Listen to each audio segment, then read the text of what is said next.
Vida no Campo, capítulo 1. Apelo para abandonar as cidades. Os perigos da cidade.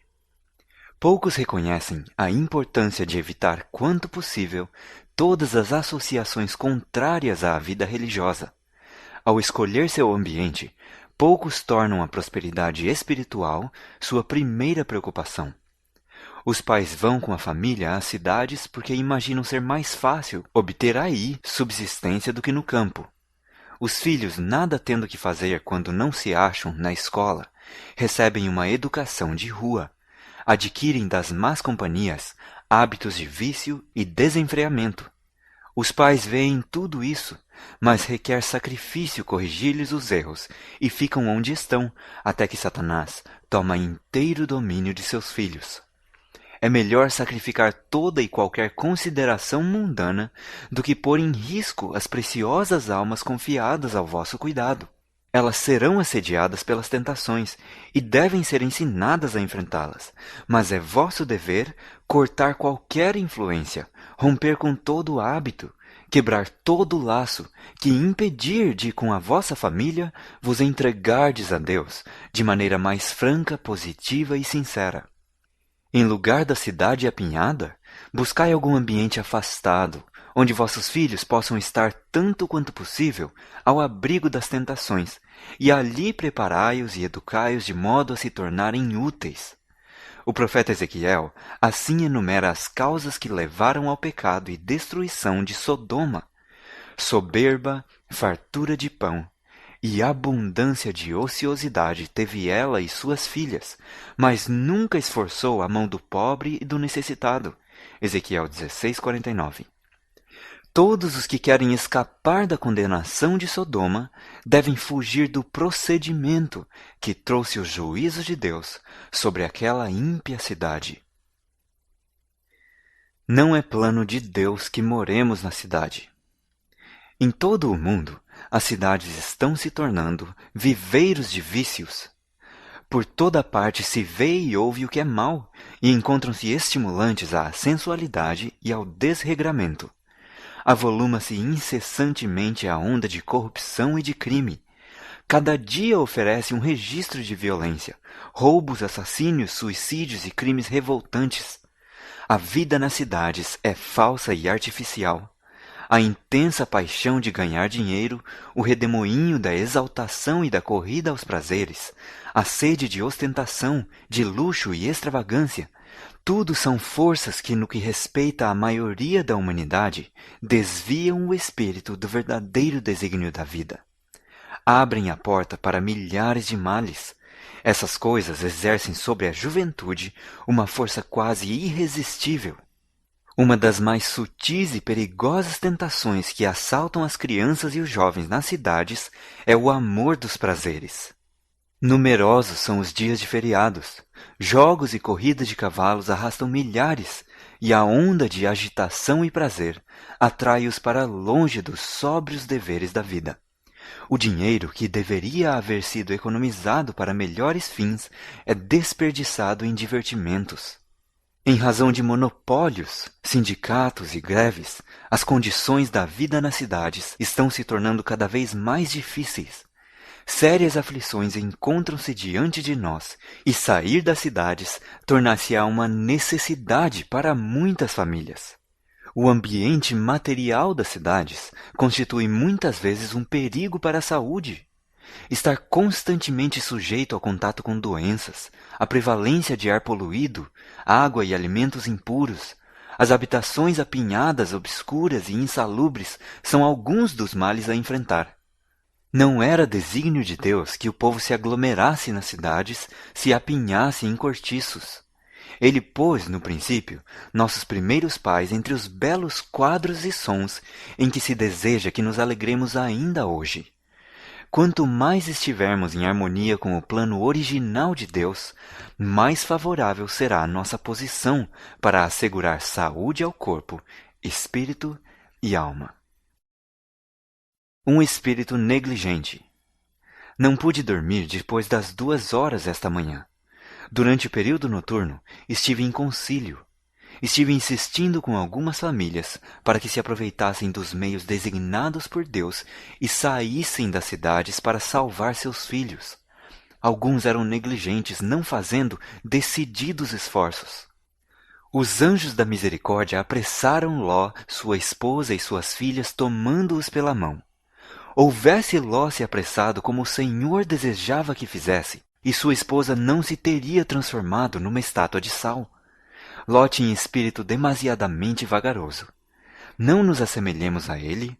A mesma voz que advertiu a Ló de que devia abandonar Sodoma, ordena-nos: sai do meio deles e apartai-vos, e não toqueis nada imundo. Os que obedecem a essa advertência encontrarão um refúgio. Cada homem esteja bem desperto por si mesmo e procure salvar sua família. Cinja-se para o trabalho. Deus revelará ponto por ponto qual deve ser a próxima coisa a fazer. Ouvi a voz de Deus por meio do apóstolo Paulo. Operai a vossa salvação com temor e tremor, porque é Deus o que opera em vós tanto o querer como o efetuar, segundo a sua boa vontade. Ló percorreu a planície com passos mal dispostos e lentos. Por tanto tempo se havia associado com operadores do mal, que não pôde ver seu perigo, até que a esposa ficou para sempre na planície como uma estátua de sal. As cidades serão sacudidas. Aproxima-se o tempo em que as cidades serão alvo dos juízos divinos. Dentro em pouco, as cidades serão terrivelmente sacudidas. Não importa quais sejam as dimensões e a solidez dos edifícios, nem quais as precauções tomadas contra incêndios. Quando Deus tocar esses edifícios, dentro de poucos minutos ou algumas horas, ficarão reduzidos a escombros. As cidades ímpias de nosso mundo serão varridas pela vassoura da destruição. Nas calamidades que agora atingem edifícios imensos e grandes distritos das cidades, Deus nos está mostrando o que irá acontecer em toda a terra. Resultado de não atender às advertências. Tenho ordem de declarar a mensagem, dizendo que as cidades onde reina a transgressão, extremamente pecadoras, serão destruídas por terremotos, pelo fogo e por dilúvio. Todo o mundo será advertido de que existe um Deus, que demonstrará sua autoridade divina. Seus invisíveis instrumentos ocasionarão destruição, devastação e morte. Todas as riquezas acumuladas serão como nada. Sobrevirão calamidades, calamidades as mais terríveis, totalmente imprevistas. E essas destruições seguir-se-ão umas às outras. Se atentarem para as advertências que Deus tem feito, e as igrejas se arrependerem, apegando-se de novo ao seu conserto, então outras cidades podem ser poupadas por algum tempo. Mas se os homens que têm sido enganados continuarem no mesmo caminho em que têm estado a andar, desrespeitando a lei de Deus e apresentando falsidades diante do povo, Deus permitirá que sofram calamidades para que despertem. O Senhor não rejeitará repentinamente todos os transgressores, nem destruirá nações inteiras, mas ele castigará cidades e lugares onde os homens se houverem entregado inteiramente aos instrumentos satânicos. As cidades das nações serão tratadas rigorosamente, contudo não serão castigadas com a extrema indignação de Deus, porque algumas almas ainda se despregarão dos enganos do inimigo, e arrepender-se-ão e se converterão, ao passo que as massas estarão entesourando ira para o dia do furor. A iminência dos juízos de Deus. Há razões de não devermos construir nas cidades. Sobre essas cidades, os juízos de Deus devem logo cair. Está próximo o tempo em que as grandes cidades serão destruídas, e todos devem ser advertidos destes juízos vindouros. Oh, se o povo de Deus tivesse o senso da destruição iminente de milhares de cidades, agora quase entregues à idolatria. Cena de grande destruição. Na última sexta-feira pela manhã, pouco antes de me acordar, uma cena muito impressionante me foi apresentada. Parecia que eu me havia acordado, mas não estava em meu lar. Das janelas eu podia avistar um terrível incêndio. Grandes bolas de fogo caíam sobre as casas, e dessas bolas voavam flechas incandescentes em todas as direções.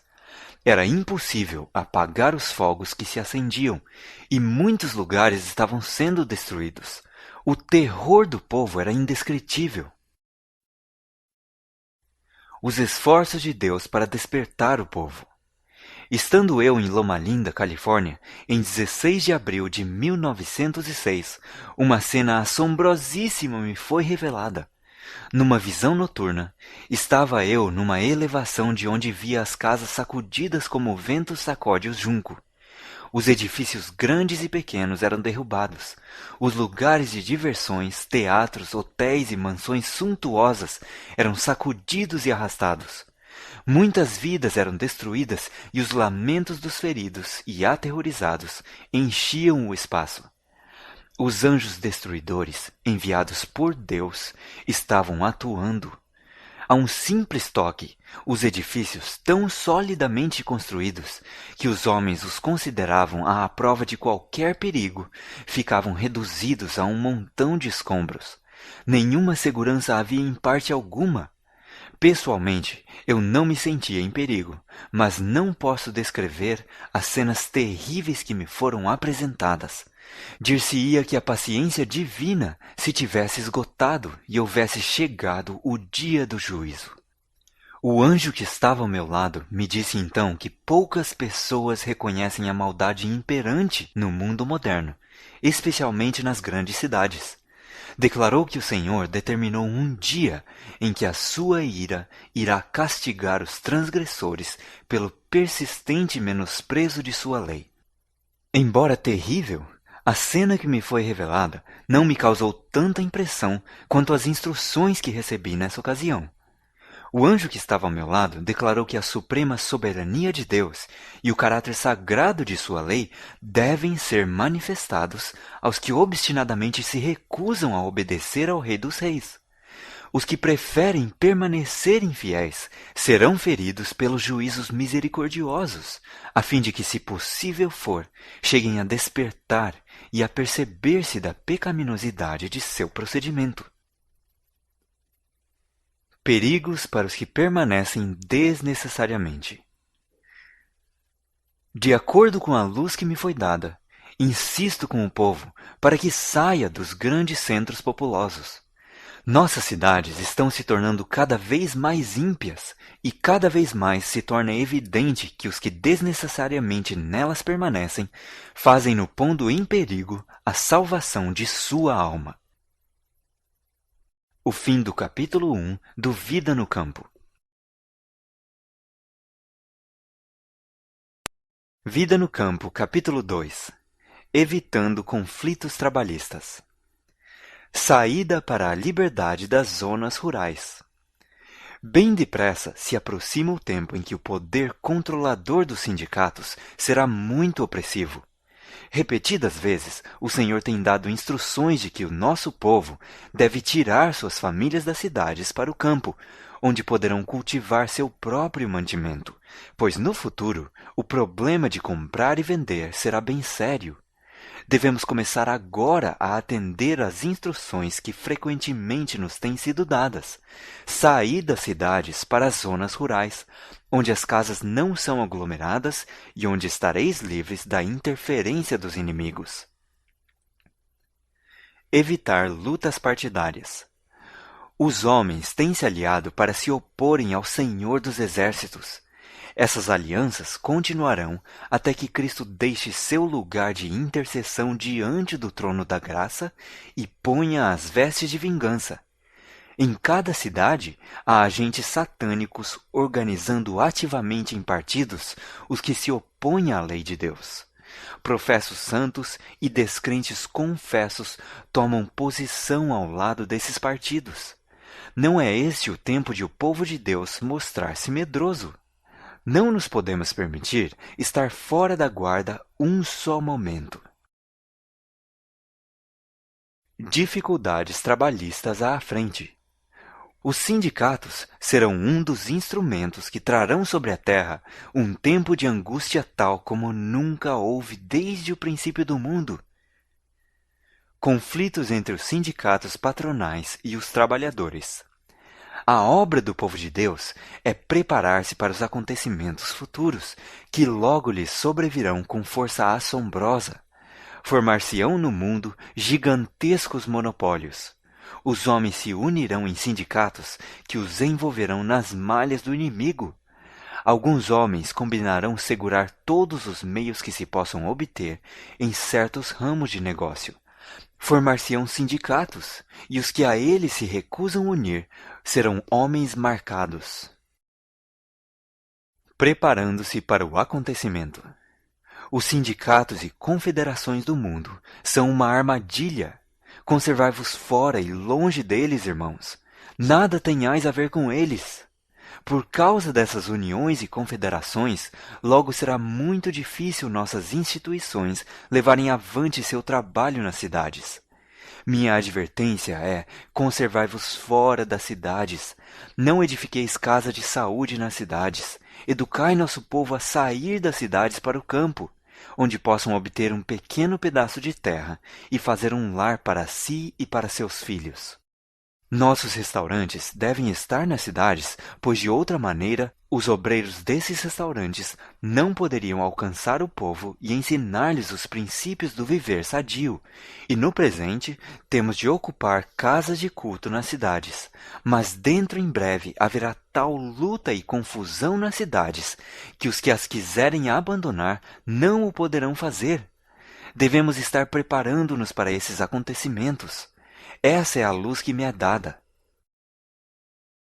Para preservar nossa individualidade. Durante anos me foi ministrada revelação especial acerca de nosso dever de não centralizar nossa obra nas cidades. A agitação e confusão que enchem essas cidades, as condições que nelas criam as uniões trabalhistas e as greves, tornar-se-ão grande desvantagem para nossa obra. Os homens buscam conseguir que os elementos empenhados em diferentes profissões se filiem a certas uniões. Esse não é o plano de Deus, mas de um poder que não devemos jamais reconhecer. A palavra de Deus está se cumprindo. Os ímpios estão se ajuntando em molhos, prontos para serem queimados. Devemos empregar agora toda a capacidade que nos foi confiada no sentido de transmitir para o mundo a grande mensagem de advertência. Nessa obra, cumpre-nos preservar a individualidade. Não nos devemos associar a sociedades secretas, nem a sindicatos trabalhistas. Devemos permanecer livres perante Deus, à espera constante de instruções de Cristo. Todos os nossos atos deverão ser exercidos com a convicção da importância da obra a ser feita para Deus. Desrespeito ao Decálogo. Essas uniões são um dos sinais dos últimos dias. Os homens estão se unindo em feixes, prontos a ser queimados. Podem eles ser membros da igreja, mas enquanto pertencerem a essas uniões, possivelmente não poderão observar os mandamentos de Deus, pois pertencer a essas uniões significa desrespeitar todo o decálogo. Amarás ao Senhor teu Deus de todo o teu coração, e de toda a tua alma, e de todas as tuas forças, e de todo o teu entendimento, e ao teu próximo como a ti mesmo. Essas palavras resumem todo o dever do homem. Significam a consagração de todo o ser, corpo, alma e espírito ao serviço de Deus. Como podem os homens obedecer a essas palavras e ao mesmo tempo comprometer-se a apoiar aquilo que priva seus vizinhos da liberdade de ação? E como podem os homens obedecer a essas palavras e formar combinações que roubam das classes mais pobres as vantagens que justamente lhes pertencem, privando-as de comprar ou vender, exceto sob certas condições? Uniões formadas ou que ainda se formarão. Aqueles que pretendem ser filhos de Deus, em caso algum devem unir-se às uniões trabalhistas já formadas ou que ainda se formarão. A isso Deus proíbe. Não podem os que estudam as profecias ver e compreender o que está diante de nós? O fim do capítulo 2 do Vida no Campo. Vida no Campo, capítulo 3. Um apelo aos pais. Conservar os filhos longe da iniquidade. Nenhuma vantagem temporal tente os pais a negligenciar o preparo dos filhos. Sempre que possível, é dever dos pais fazer casa no campo para os filhos. As crianças e os jovens devem ser cuidadosamente guardados. Devem ser conservados, afastados dos focos da iniquidade que se encontram em nossas cidades. Sejam rodeados pela influência de um lar verdadeiramente cristão, um lar onde Cristo habita. Antes que sobrevenha o dilúvio do açoite. Antes que passe o dilúvio do açoite sobre os habitantes da terra, o Senhor chama todos quantos são deveras israelitas a que se preparem para esse acontecimento. Ele envia aos pais o grito de advertência: recolhei vossos filhos em vossa própria casa. Afastai-vos dos que desrespeitam os mandamentos de Deus, que ensinam e praticam o mal. Saí o mais depressa possível das grandes cidades. Estabelecei escolas paroquiais.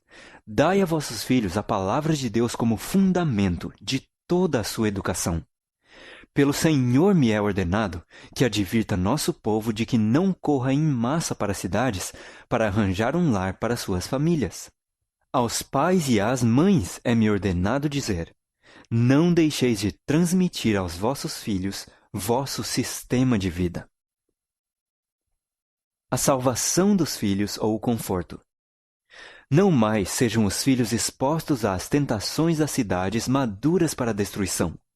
O Senhor tem nos enviado advertência e conselho para que saiamos das cidades. Então não façamos mais investimentos nas cidades. Pais e mães, como apreciais a alma de vossos filhos? Estais preparando os membros de vossas famílias para a transladação para as cortes celestiais? Vós os estáis preparando para se tornarem membros da família real, filhos do Rei Celestial? Que aproveita ao homem ganhar o mundo inteiro se perder a sua alma? Como se compararão a facilidade, o conforto e a conveniência com o valor da alma de vossos filhos? Lugares retirados, onde obter as qualidades cristãs. Não há uma família em 100 que se tenha beneficiado física, mental ou espiritualmente por residir na cidade. Fé, amor, esperança, felicidade podem ser muito melhor alcançados em lugares afastados, onde haja campos, montanhas e árvores. Tirai vossos filhos do cenário e sons da cidade, para longe do ruído de veículos, e sua mente se tornará mais saudável. Será mais fácil levar-lhes ao coração a verdade da palavra de Deus. Enviai os filhos para as escolas situadas na cidade, onde todo aspecto de tentações está à espera para atraí-los e desmoralizá-los, e a tarefa de edificar o caráter será 10 vezes mais árdua para os pais e os filhos. O refúgio de lugares no campo. Compreendam os pais que o preparo dos filhos é uma obra importante na salvação de almas. Em lugares campestres, encontrar-se-á exercício abundante e útil ao fazerem-se as coisas que precisam ser feitas e que darão saúde física por desenvolverem os nervos e os músculos. Sair das cidades é minha mensagem para a educação de nossos filhos. Deus deu aos nossos primeiros pais os meios da verdadeira educação, quando lhes ensinou o cultivo do solo e a cuidar de seu lar no jardim. Depois da entrada do pecado, pela desobediência às ordens do Senhor, a obra de cultivo do solo que devia ser feita foi grandemente multiplicada, pois a terra, devido à maldição, trouxe espinhos e cardos. Mas o trabalho em si mesmo não foi dado por causa do pecado. O grande mestre abençoou, ele mesmo, a obra de cultivo do solo. Como nos dias de Noé. É propósito de Satanás atrair os homens e mulheres para as cidades, e para alcançar seu objetivo, inventa toda sorte de novidades e divertimentos, toda espécie de provocação. E as cidades da terra hoje vão se tornando como as cidades de antes do dilúvio. Devemos ter contínua preocupação ao vermos o cumprimento das palavras de Cristo. E como foi nos dias de Noé, assim será também a vinda do Filho do Homem. Mateus 24:37. Nos dias anteriores ao dilúvio, inventou-se toda sorte de divertimentos para levar homens e mulheres à negligência e ao pecado.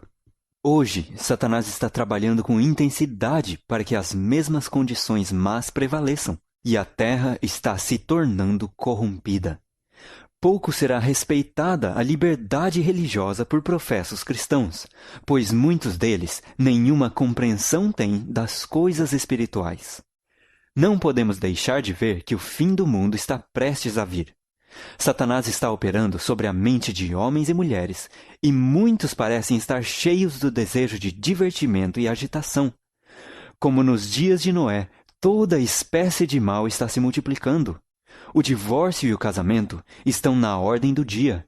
Num tempo como este, o povo que procura guardar os mandamentos de Deus deve procurar lugares afastados, longe das cidades. Não é privação. Quem será advertido? Outra vez dizemos, saí das cidades. Não considereis uma grande privação terdes de ir para as colinas e montanhas, mas buscai esse retiro, onde podereis estar sozinhos com Deus, para aprender sua vontade e seu caminho. Insisto com o nosso povo para tornar o trabalho de sua vida procurar a espiritualidade. Cristo está à porta. Por esse motivo é que digo ao nosso povo, não considereis uma privação ser desconvidados a abandonar as cidades e mudar-vos para as zonas rurais. Aí ricas bênçãos aguardam aos que delas se quiserem apoderar. Contemplando as cenas da natureza, as obras do Criador, estudando as obras das mãos de Deus, imperceptivelmente sereis transformados à mesma imagem, para conseguir os melhores resultados na vida. Uma residência dispendiosa, mobília trabalhada, ostentação, luxo e conforto não proporcionam as condições essenciais a uma vida útil e feliz. Jesus veio a este mundo a fim de realizar a maior obra jamais efetuada entre os homens.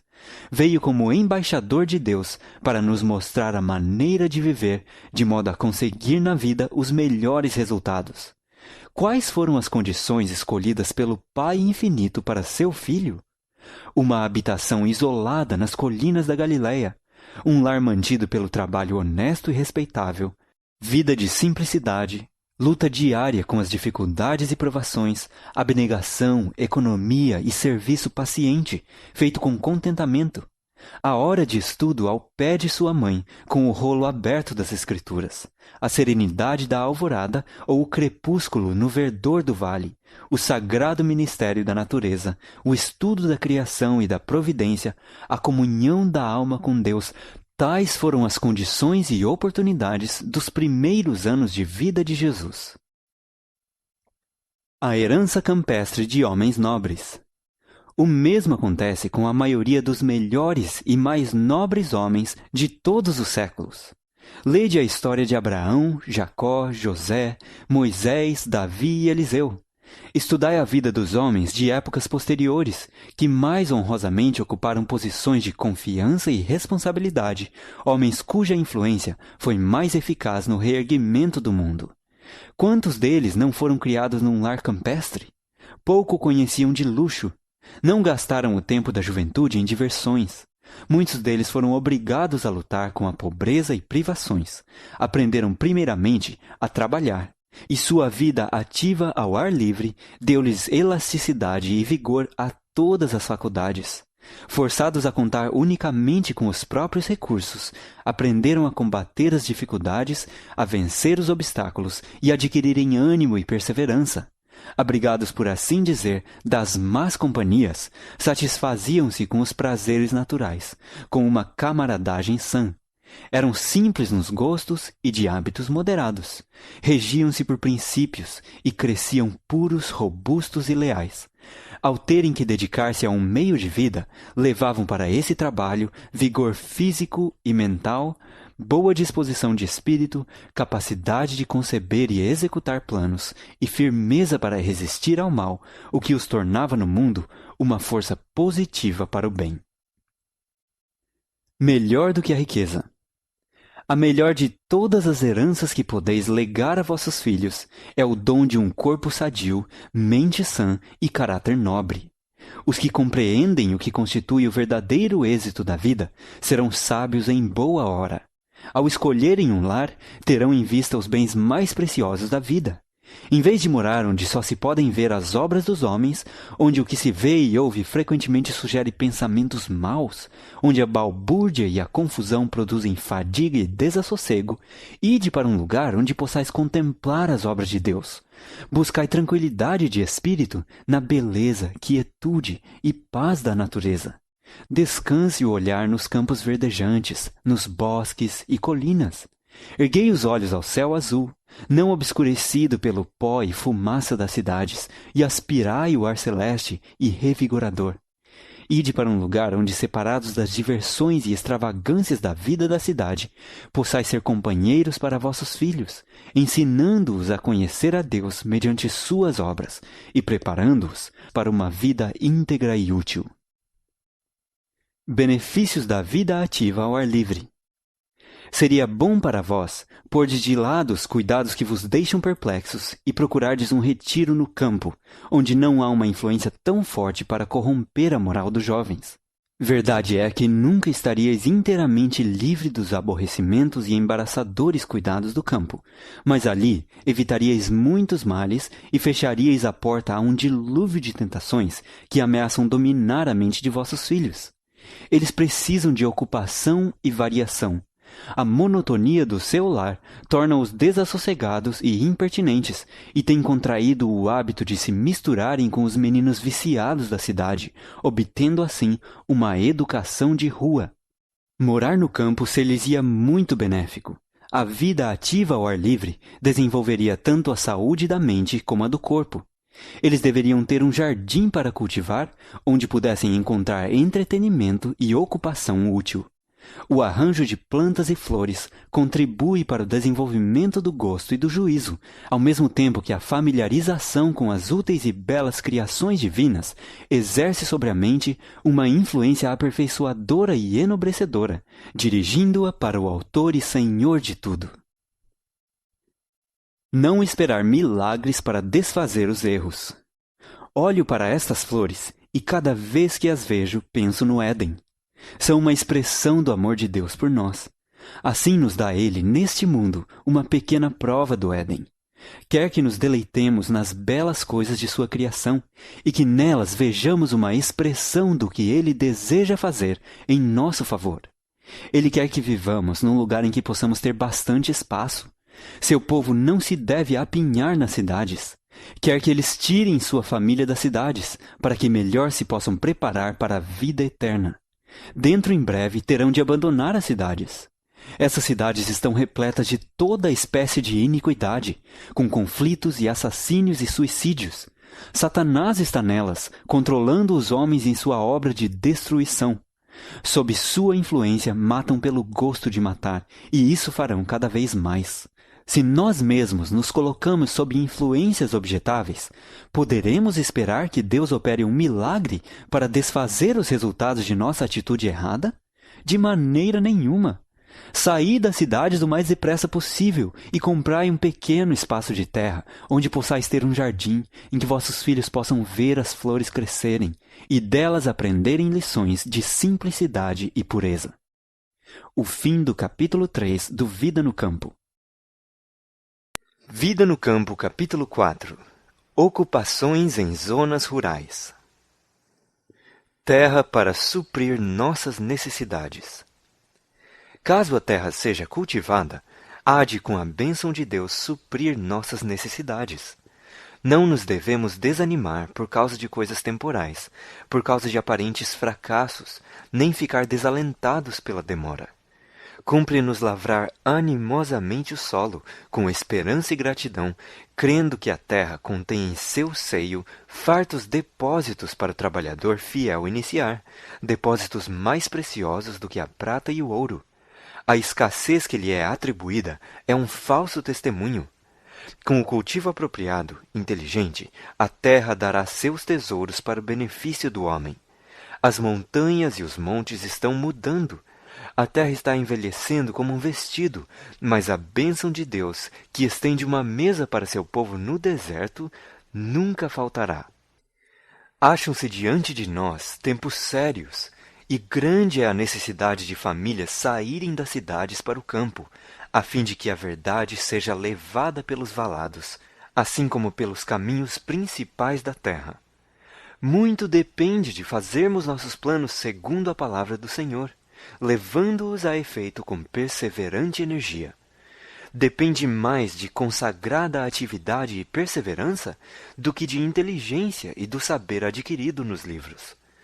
Todos os talentos e aptidões concedidos aos instrumentos humanos, uma vez que não usados, de pouco valor são. A volta a métodos mais simples será apreciada pelas crianças e jovens. O trabalho no jardim e no campo será a agradável mudança da fatigante rotina das lições abstratas, a que nunca se deveria limitar sua mente juvenil. Para a criança nervosa que acha as lições dos livros exaustivas e difíceis de lembrar, isso será de especial valor.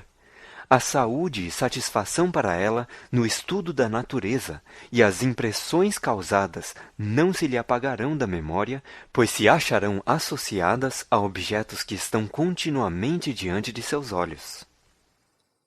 Com um pedaço de terra e uma casa confortável.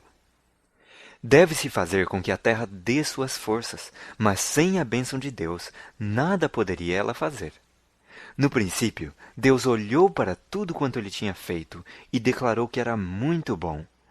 A maldição veio sobre a terra como consequência do pecado, mas será essa maldição multiplicada pelo aumento do pecado? A ignorância está realizando sua obra funesta. Servos indolentes estão aumentando o mal por meio de seus hábitos preguiçosos. Muitos não desejam ganhar o pão com o suor de sua fronte e recusam cultivar o solo. Mas a terra tem bênçãos ocultas nas suas profundezas para os que têm coragem, vontade e perseverança para lhe ajuntar os tesouros. Os pais e mães que possuem um pedaço de terra e um lar confortável são reis e rainhas. Muitos agricultores têm falhado em arrancar do solo adequado lucro porque empreendem o trabalho como se ele fosse ocupação degradante.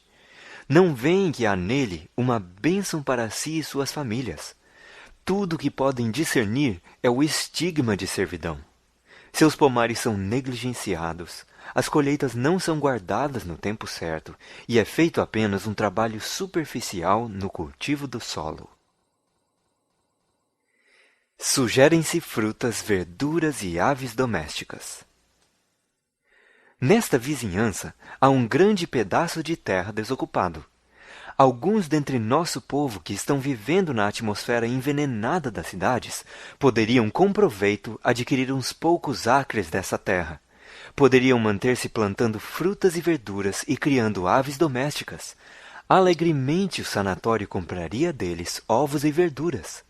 Eu gostaria que se iniciasse algum empreendimento assim. Grande bênção adviria aos pais e aos filhos se deixassem as cidades ímpias e poluídas e fossem para o campo. Vida no campo, bênção para o pobre. Se os pobres, agora aglomerados nas cidades, encontrassem habitações no campo, poderiam não somente ganhar a subsistência, mas encontrar a saúde e a felicidade que hoje desconhecem. Trabalho árduo, comida simples, estrita economia, muitas vezes durezas e privações, eis o que seria sua sorte. Mas que bênçãos lhe seria deixar a cidade com suas propensões para o mal, sua agitação e crime, sua miséria e torpeza, para a quietude, a paz e pureza do campo.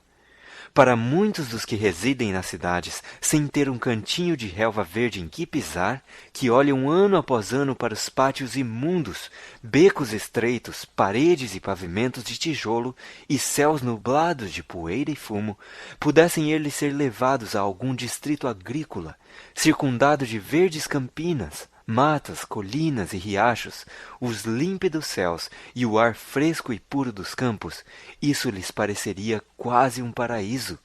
Separados em grande parte do contato do homem e da dependência deles, afastados dos conceitos e costumes corruptores do mundo e de suas agitações, aproximar-se-iam mais do coração da natureza. A presença de Deus lhes seria mais real. Muitos aprenderiam a lição da confiança nele. Mediante a natureza, ouvir-lhe-iam a voz, comunicando-lhe sua paz e seu amor ao coração. E espírito e alma e corpo corresponderiam ao restaurador e vivificante poder. Indústrias para as famílias da cidade. Para que possam salvar os filhos da ruína, os crentes que agora moram na cidade terão de se mudar para o campo. Deve-se dar atenção ao estabelecimento de indústrias nas quais essas famílias possam arranjar emprego. Os encarregados do trabalho na escola de Blank e na de Blank devem ver o que essas instituições podem fazer para estabelecer essas indústrias, para que as pessoas de nosso povo que desejarem abandonar as cidades possam obter casas modestas sem grande dispêndio de meios e também possam achar emprego. Tanto em Blank como em Blank, há condições favoráveis e animadoras para o desenvolvimento desse plano. Estudai quais são essas condições. Não se pode especificar tudo o que precisa ser feito até que se dê o início. Orai sobre o assunto e lembrai-vos de que Deus está ao leme, de que Ele está dirigindo o trabalho dos vários empreendimentos. Um lugar em que o trabalho é realizado de maneira certa é uma lição objetiva para os outros lugares. Não deve haver mesquinhez nem egoísmo no trabalho feito. Deve este ser colocado em bases simples e judiciosas. Todos devem ser ensinados não somente a professar crer na verdade como sendo a verdade, mas também a exemplificá-la na vida diária. Indústria de alimento saudável. Deve estabelecer-se aqui, Avondale, a indústria de alimentos saudáveis. Deve ser esta uma das indústrias ligadas à escola. Deus me mostrou que os pais podem achar trabalho nessa indústria e mandar seus filhos à escola, mas tudo o que for feito deve ser feito com a maior simplicidade. Não deve haver extravagância em coisa alguma. É necessário fazer um trabalho bem sólido, porque a não ser que esse seja feito solidamente, experimentar-se-á como resultado o desmazelo. O fim do capítulo 4 do Vida no Campo. Vida no Campo, capítulo 5. Preparando-se para a crise da lei dominical. Tempos turbulentos estão perante nós. Não nos devemos colocar onde sejamos forçados a estar em íntima relação com os que não honram a Deus. Brevemente virá uma crise quanto à observância do domingo. O grupo dominical está se fortalecendo em suas falsas pretensões, e isso significará opressão aos que decidem observar o sábado do Senhor. Devemos colocar-nos onde possamos observar o mandamento do sábado na sua plenitude. 6 dias trabalharás, declara o Senhor, e farás toda a tua obra, mas o 7º dia é o sábado do Senhor teu Deus. Não farás nenhuma obra. Êxodo 20, verso 9. E devemos ter o cuidado de não nos colocarmos no lugar em que se torne difícil a nós e a nossos filhos guardarmos o sábado. Se pela providência divina pudermos conseguir um lugar distante das cidades, o Senhor quer que o façamos. Tempos turbulentos estão diante de nós. Prepare-se logo. Sempre que o poder de que os reis estão investidos se alia à bondade, é porque aquele que está em responsabilidade está sob as ordens divinas. Quando o poder se alia à impiedade, alia-se a agentes satânicos e trabalhará para destruir os que são propriedade do Senhor. O mundo protestante criou um sábado idólatra, no lugar em que devia estar o sábado do Senhor, e está andando nas pisadas do papismo. Por essa razão, vejo a necessidade de o povo de Deus se mudar das cidades para campos retirados, onde possam cultivar a terra e produzir sua própria provisão. Assim poderão criar os filhos com hábitos simples e saudáveis. Vejo a necessidade de se apressarem para terem todas as coisas prontas para a crise. O fim do capítulo 5 do Vida no Campo.